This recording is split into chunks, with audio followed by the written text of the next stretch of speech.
Okay, what an exciting day we've had today at Coed Primary School when the National Library of Wales Aberystwyth brought along a very special painting, the Turner painting, and they've worked in 3 workshops with the children today, giving them the hands-on experience of the learning about the artist and the painting and stories behind it.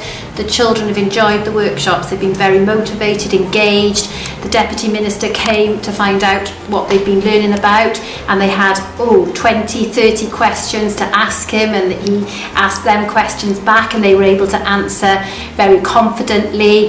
They've had a great day, and what a wonderful way to use a resource from the library actually coming to Coed School where they could actually see it for themselves. An experience, maybe an opportunity that not many of our children have been able to have. But thanks to today to working closely with the National Library, and thanks to Community First who started this project, the children have been able to benefit from this today. And I know it doesn't end there. The parents have been involved tonight, so it's great links with the parents, and we are going to be working closely with them in the near future to carry on this project.